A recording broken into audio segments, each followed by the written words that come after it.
행복할지 모르지만 돈 많다고 행복한 것도 아니고 굉장히 어려운 겁니다. 다양한 사회 속에서 살아가는 거예요. 그런데 국가가 일정적으로 해요. 뭐가 행복하다는 걸 규정을 해요. 뭐 7급 공무원이 되면 행복한 겁니까? 글쎄요. 제가 행복하지 않다는 얘기하는 게 아니에요. 그걸 왜 일률적으로 얘기해요? 교육 문제도 그래요. 이렇게 교육을 시켜야 된다면 다 그렇게 해버려요. 바로 그래서 행복권으로 착각을 하는데요. 그래서 국민의 문제도 있어요. 정치인의 문제가 아니라 정치인이 국민을 행복하게 해달라고 생각하는 순간 그 사람은 이미 국민이 아니라 신민입니다. 그 사람의 노예가 되겠다는 거예요. 이번에 서울시장 선거하는데 어느 지역에서 집단 문자 보내니까 서울시장 선거는 굉장히 중요한 선거입니다. 서울시장 선거는 여러분을 대신해서 여러분의 운명을 책임질 사람을 뽑는 선거입니다. 이런 게 왔어요. 전 깜짝 놀랐어요. 미쳤나? 좀 어떤 특정 정치색을 욕하거나 그런 게 아니라 근데 이걸 보고도 흔히 말하는 보수라고 하는 사람도 별로 흥분하지 않아요. 당연하게. 그게 우리가 이런 근대 공화적 사고가 3.1운동 때부터 본격화되긴 했지만 아직도 멀었다. 어떻게 행복을 줘요? 대리? 그 다음에 자 여러분들 우리가 제한된 정부 권력 분할을 얘기하는데 아직 이해를 못해요. 대통령을 왕, 심지어 황제, 심하시 하나님으로 생각해요. 모든 걸 해줄 수 있다. 근데 옛날에는요 많이 낮았죠. 옛날에 사또가 그랬죠. 군수 사또 그러면 전지전능했죠. 뭐 춘향이도 수청 들려면 수청 들어야 되고. 요즘에 미안하지만 뭐 군수 세기도 하지만 아마 군수가 그렇게 절대적입니까? 한 기능을 담당하죠. 그 생각을 못한 거예요. 서울시장이 왜 서울에서 왕입니까? 황제입니까? 서울을 지배하는 신입니까? 왜 그 사람이 내 운명을 책임져요? 그 사람은 우리의 서비스맨이고 내가 일일이 다 정치할 수 없으니까 한 분야를 맡아서 하는 거예요. 근데 누가 서열이 높은지 몰라요. 서울시장이 더 높은지 예를 들면 김연아가 더 센 건지 기성용이가 더 센 건지 몰라요. 그다음 어느 분이 더 훌륭한지도 몰라요. 어떤 예술가가 더 훌륭한 건지 아니면 뭐 그냥 교수님이 더 훌륭한 건지 그냥 사는 거예요. 그분의 그 기능을 하는 거예요. 그래서 권력은 제한돼야 돼요. 근데 그 제한되는 건 뭐냐? 헌법에 의해서. 그 사람 헌법 안에서 이 기능을 담당해요. 근데 우리는 대통령이 되면 대한민국을 다 지배하는 거고 여야한 거. 근데 서울시장 다 쓰죠. 자, 이런 얘기예요. 근데 이러한 사고로 대한민국이 만들어지지만 아직 대한민국이 완성되지 못했다. 이 얘기를 하고 싶은 거고요. 자, 이제 재밌는 걸 하나 볼게요. 대한제국, 조선은 아예 그 대한제국 때 헌법을 만든 게 있습니다. 소위 말하는 국제라고 하는 건데 1899년 8월 7일 날 17일 날 공포합니다. 그나마도 이게 이제 자기네들이 하고 싶은 게 아니라 당시에 개화파들 지금 말하는 공화제 뭐 이런 거 하다는 사람들이 밀어붙이니까 하나 하는 거. 자, 읽어보겠습니다.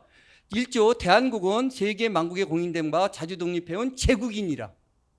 자, 재밌어요. 자주 독립은 강조해요. 근데 우리가 요즘에 자주 독립, 민족, 자주 이것만 강조해요. 일본의 항로에서 싸우면 다 한 거예요.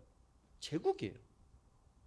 두 번째, 2조 500년 전례하시고 전제의 정치다. 이거 오히려 이땐 솔직해요. 그 다음에 자립정체다. 그 다음에 신민은 대황제가 하면서 신민을 인정하느냐 인정하느냐 국민이야. 신민은 황제가 결정을 해요. 자, 이거 뭐 나중에 한번 읽어보시고 이것도 대한국 국제라는 걸 대한제국 국제라는 걸 쳐보세요. 이 사고입니다. 근데 대한민국 헌법을 갖고 있으면서도 지금 이 사고로 가신 분들이 의외로 많아요. 그러면 지금 우리가 이런 걸 하자는 거냐? 뭐 이런 걸 하자는 분도 있는 것 같아요. 그런 분들이 우리 민족끼리를 하고 뭐 그냥 뭐 무한한 권력을 하는 거하고 산업공상적인 사고를 하고 있는 거죠. 자, 그럼 우리나라 헌법 지금 헌법을 봅시다. 첫째, 대한민국은 민주공화국입니다. 아까도 얘기했지만 대한민국은 단순히 민주국이 아니라 민주공화국입니다. 다수결로서도 결정할 수 없는 문제도 있어요. 근데 사실 다수결도 아니고요. 한 곳에 모인 그 군중들에 의해서 결정되는 것은 대한민국이 아닙니다. 그 다음에 두 번째 중요한 건요. 대한민국의 영토는 한반도와 그 부속도서래요. 지금 헌법을 안 지키고 있어요. 뭐 그래서 고쳐야 된다는 주장을 하는 사람까지 있지만 큰일 날 소리죠. 그러니까 지금 한반도의 유일한 정부는 지금 분명히 헌법이 적혀야 하는데 헌법을 어긋난 소리를 일반 학자도 아니고 대한민국의 뭐 하여튼간에 권력을 지닌 사람들이 얘기해요. 이 사람들은 어떤 거라고 하죠? 헌법을 위배한 거. 헌법을 위배했던 걸 뭐라고 하죠? 제가 오늘 세게 얘기하는데 그 반역이라고 합니다. 그래. 그래서 민주공화제 체계에서는 민주공화제에서는 누가 주인이다? 왕이 주인이냐? 왕한테 거역하면 얘네 모가지를 쳤듯이 뭐가 주인이냐면은 법이 지배하는 거 법의 최고법은 헌법입니다. 헌법상을 위반하는 뭐죠? 반역입니다. 그리고 그렇게 싸우면은 그거는 혁명이든지 반란이 되는 거죠. 그다음에 대한민국은 통일을 지향하며 자유민주적 기본 질서에 입각해요. 그런데 요즘에 물론 저 자유를 그렇게 빼고 싶어하죠. 왜 자유를 빼고 싶어하냐? 단순히 말장난이 아니라 굉장히 다른 얘기를 하는 겁니다. 즉 다시 말해서 여러분은 민주주의가 다 담은 줄 아는데요. 이런 경우도 있어요. 장미꽃은 아름답습니다. 하지만 아름다운 모든 게 장미는 아니에요. 민주주의는 좋은 거지만 좋은 게 전부 민주주의는 아니에요. 근데 한국에서는 그냥 민주주의가 다 담아요. 자기 머릿속에 생각하면 민주주의. 그게 아니라 그냥 원칙적인 거는 데모크라시는 다수의 통치입니다. 다수의 지배입니다. 다수의 무조건 지배가 옳으냐라는 문제예요. 그다음에 10조. 대한민국 국민은 인간의 존엄과 가치를 가지고 행복을 추구할 권리예요.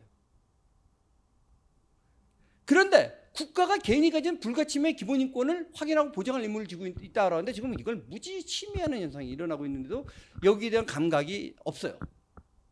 그리고 국민은 법 앞에 평등해요. 뭐 이와 같은 것은 굉장히 가히 혁명적인 이야기고 바로 이런 식으로 해서 대한민국과 조선이 달라진 건데요. 이제 조금 다른 얘기를 조금 진전시켜 보면은요. 자, 제가 이제 아까 서구 얘기를 했는데요. 우리나라 사람들이 이런 얘기들을 많이 해서 한국의 도자기가 굉장히 훌륭하다. 오케이. 제가 봐도 훌륭하고 굉장히 세계적인 자랑할 게 있어요. 근데 조금만 깊이 한번 생각해 봅시다. 여러분 우리나라 유명한 도공 이름 아시는 분 있어요? 거의 잘 몰라요. 왜냐? 그 자체를 기록을 안 했기 때문에요. 자, 근데 일본의 유명한 도공 이름들 뭐 관심 없는 데지만 유명한 사람들 있죠. 그리고 그 사람들이 뭐 조선 도공 후예라고 자랑을 하죠. 근데 왜 조선 도공의 후예는 일본에서 성공하고 이름이 알려졌는데 정작 조선 도공들은 이름을 모르죠? 제가 유럽 여행을 하다가 네덜란드 쪽을 갔는데 사실 뭐 약속이 하나 그때 펑크나 나서 약간 시간이 비었어요. 근데 시간이 비었는데 완전히 딴 데 이동할 수도 없고 그렇다 그래갖고 거기에 머물러 있을 수도 없는 상태인데 갑자기 도자기 박물관이라는 게 있더라고요. 신기하다. 근데 사실 목적은 시간을 좀 때우려고 들어갔어요. 들어갔더니 말이 도자기 박물관이지 사실상 딴 것도 있지만 일본 도자기 거의 전시인데 문제는 일본 도자기가 아니라 저정하면 유럽의 도자기인데 일본에서 만들어진 거를 그 당시 17세기 이런 때 유럽이 수입한 거예요. 근데 놀라운 거는요. 일본이 그 당시에 도자기를 이미 수입품으로 만든 거예요. 왜냐? 성모 마리아상 막 이런 게 그려져 있어요. 근데 해보니까 그 도자기를 만든 주력이 물론 조선 도공의 도움을 많이 받았어요. 자, 임진왜란 때 도공들이 많이 끌려갔죠. 사명당이 가서 도공들 데리고 오는데 아시는 분 아시지만 죄송한 얘기지만 도공들 대부분이 안 돌아옵니다. 약간 나이 많은 도공들이 돌아와요. 나이 많은 고향 생각나고 마누라 생각나고 자식 생각나죠. 젊은 도공들 미안하지만 뭐 전원은 아니지만 거의 다 안 돌아와요. 왜 안 돌아와요? 자, 조선시대 도공 뭡니까? 신분적으로 천민입니다. 두 번째, 천민이면 돈이라도 많이 벌었습니까? 가난했어요. 아니 사람이요. 명예도 없고 돈도 없고. 근데 일본에서 어떻게 되죠? 우선 뭐 큰 재벌이 아니지만 상당히 부유하게 됐죠. 도공자람. 그다음에 다이묘, 일본의 영주들이 적어도 유명한 도공하면 같이 차를 마시고 인사도 하고 존경을 표시했죠. 하이, 그가 남은 거예요. 그러니까 그 사람들이 그다음에 자기 이름도 새겨놓고.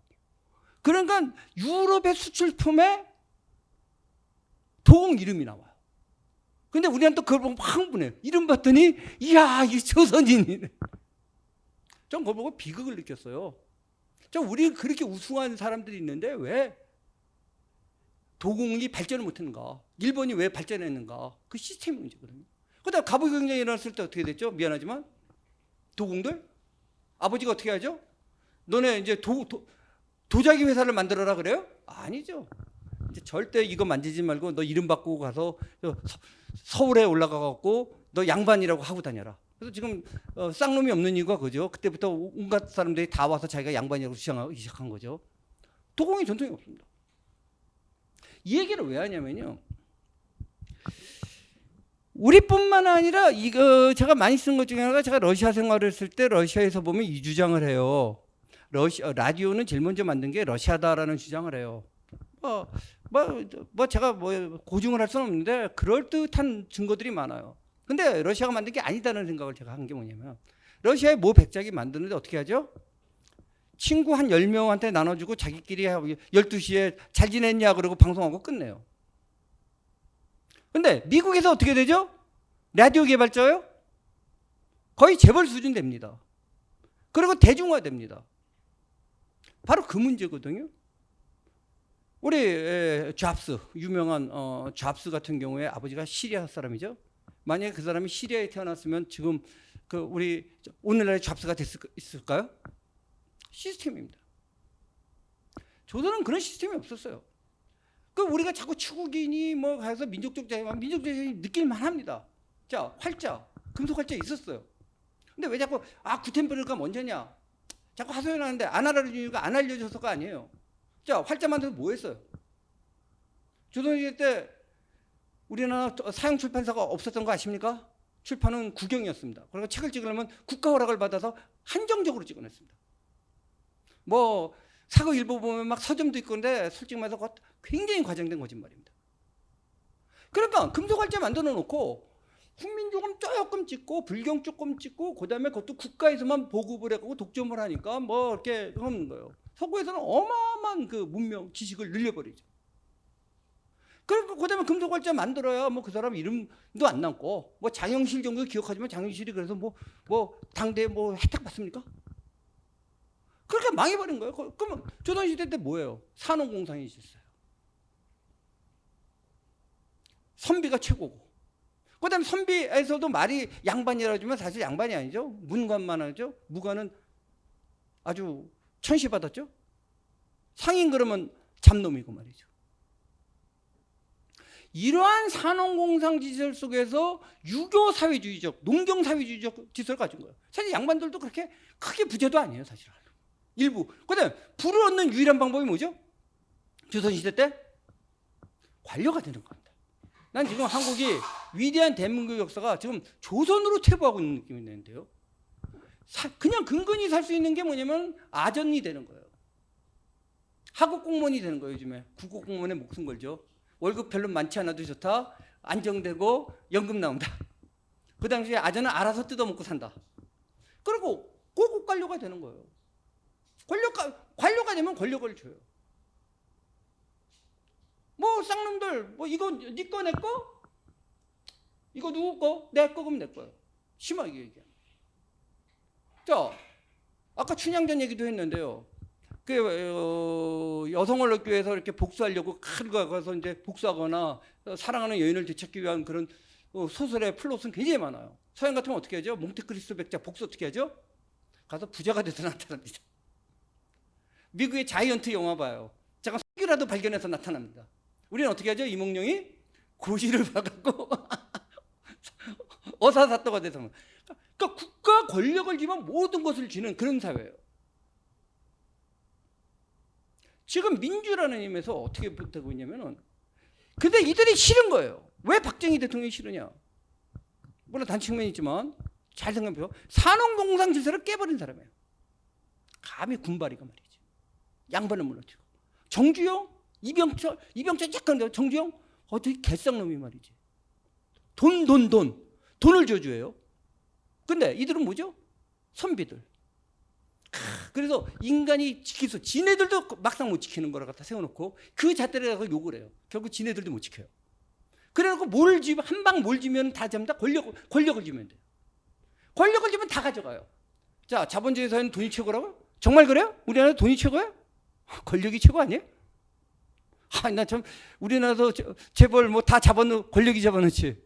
그러니까 권력이 되는 길로 뭐 여러 가지가 있어서 약간 이 살인파들은 지방에서 이제 혁명을 하려고 든 거고, 이 훈구파들은 고시를 본 거고, 뭐 이런 차이가 있니까. 그 산업공상 질서. 그 질서, 거기에 꽉 차 있어요. 그다음에 우리는 또 그걸 요구해요. 대통령이면 대통령이 다 해주길 바래요. 그다음에 위대한 성군이 되길 바래요. 어버이 성군, 어버이가 되길 바래요. 이미 개인이었고 국민이 아니에요. 신민이에요. 신민. 바로 이제 이러한 문화, 이러한 아까도 말했지만 굉장히 경제적으로 타락하고 정치적 자유도 없고 뭐 진짜 여성 인권이라고는 전혀 없고 인구의 50% 정도가 노빈, 그러한 조선 사회가 진짜 암흑의 시대가, 이 근대적인 이 서구 자유민주주의 공화주의 사상이 들어오면서 그것이 발전하면서 그것이 정치적으로 외화된 것이 바로 3.1운동입니다. 그래서 우리는 이쪽으로 이제 길을 맞아 나갔는데, 보다 자세한 얘기는 이제 다음 주에 내일인가? 이거 내일, 죄송합니다. 내일 이제 진행을 할 얘기인데요. 제가 오늘 강조하고 싶은 건 딱 두 가지예요. 첫째, 물론 전혀 관계없는 건 아니고 연속성상이 있지만 대한민국과 조선은 다른 국가다. 그리고 조선인과 한국인도 좀 다르다. 여러 가지 기록을 봐서 빨리빨리 하는 건 한국이지만 조선이 절대 빨리빨리 아니다. 이 얘기하고 싶어요. 그리고 오늘 주제는 아닙니다만은 북한이 굳이 조선이라는 국호를 쓰는 것도 잘 생각해 볼 재밌는 얘기예요. 어쩌면은 이시조선이 김씨조선으로 바뀐 게 아닌가. 그들은 뭐 인민민주주의공화국이라고 하지만 사실상 조선 왕조를 유지하고 있는 거 아닌가라는 생각을 해볼 수 있고요. 그렇기 때문에 대한민국의 건국의 위대, 그러니까 왜 자꾸 건국 논쟁이 붙냐면요, 저는 이 생각도 단순화시키면 조선파 대 대한민국파의 싸움이에요. 그 대한민국파는 건국을 한 거예요. 저 과거 역사가 있지만 대한민국은 1948년에 건국한 거예요. 그래서 물론 완벽하지 않았어요. 그건 다 내일 얘기하겠어요. 모두 완벽할 수가 없어요. 미국도 맨 처음에 건국해서 그렇게 완벽하지 않았어요. 지금도 완벽하지 않고요. 그렇지만 그런 지향점을 나간 반면에, 그러니까 건국이라는 말을 쓰고 싶은 거예요. 근데 조선파는 얼어 죽을 건국이에요. 조선부터 다 유구한 게 있고 뭐 이런데, 그래서 독립운동을 바라보는 것도 달라요.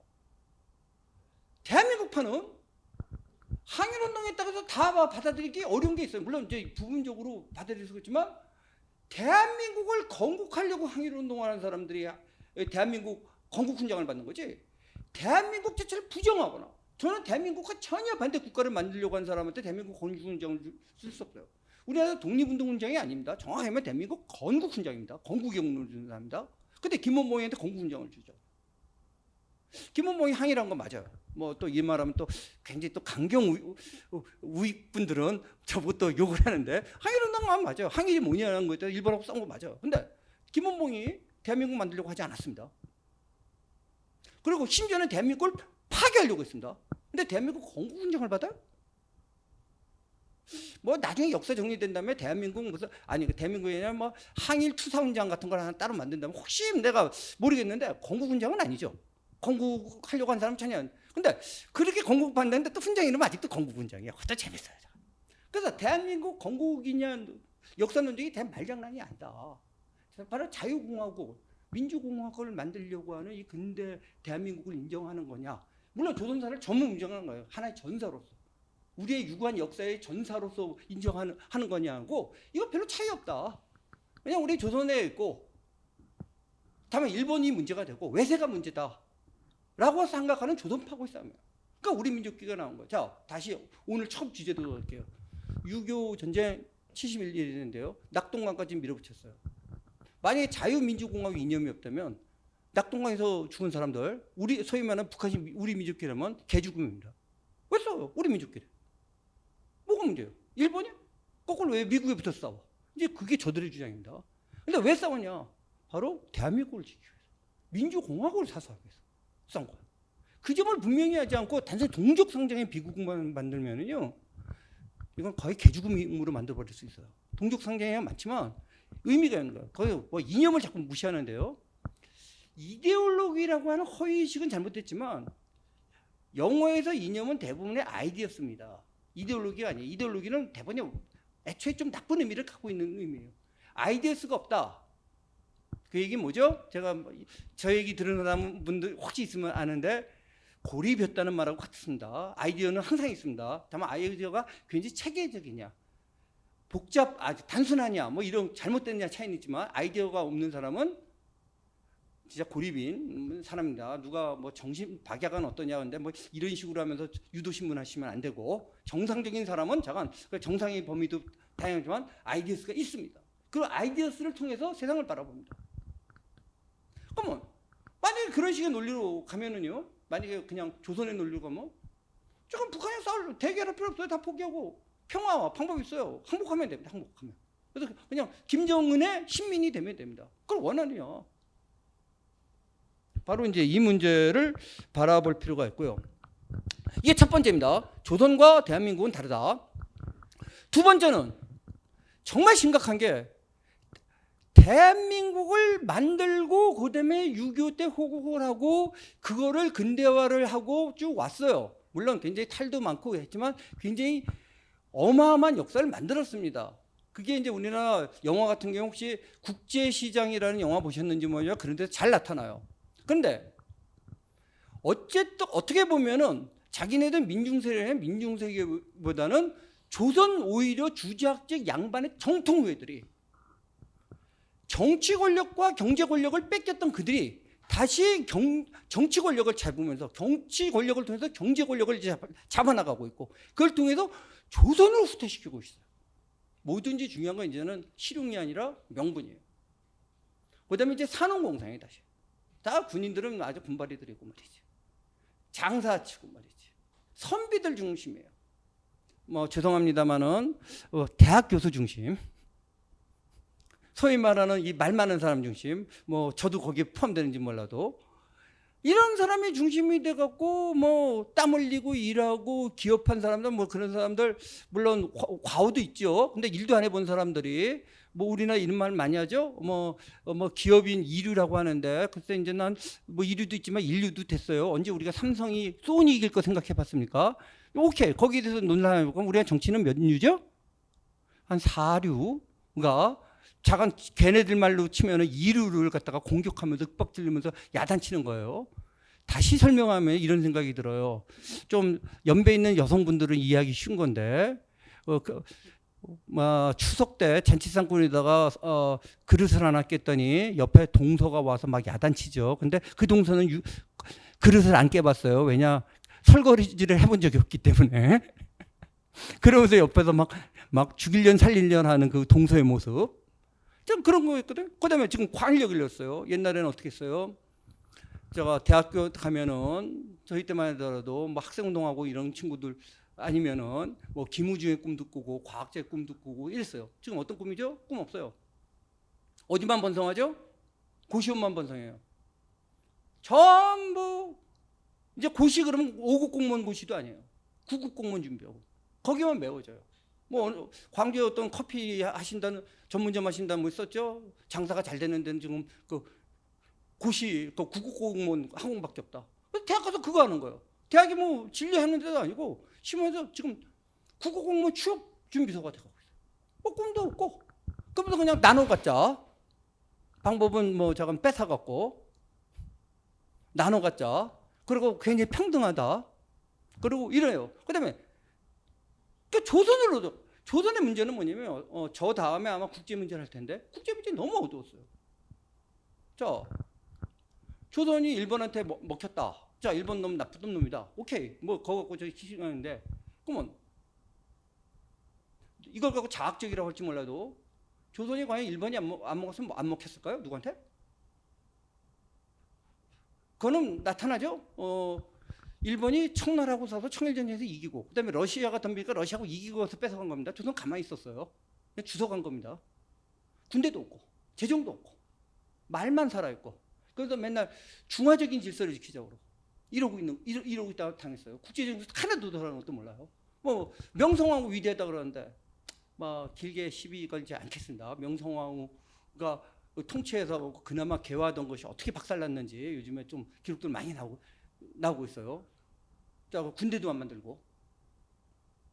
그러다가 이제 단발령 떨어지니까 확 흥분해갖고 한번 덤비다가 이게 조선입니다. 근데 기술하고 전혀 관계없고. 근데 그걸로 가고 있어 지금. 사회분위기 가만히 보세요.